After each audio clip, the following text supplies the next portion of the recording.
Video కనుక నచ్చినట్లయితే like చేయండి, షేర్ చేయండి, సబ్స్క్రైబ్ చేయండి, మంచిగా కామెంట్స్ పెట్టండి ఫ్రెండ్స్.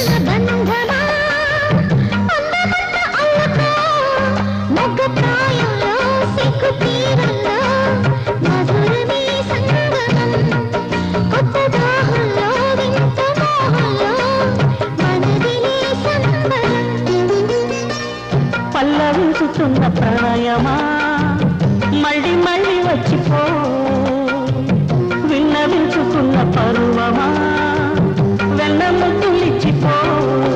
ఒంటె భాగంలో జంట గానంలో బతుకే వందనం.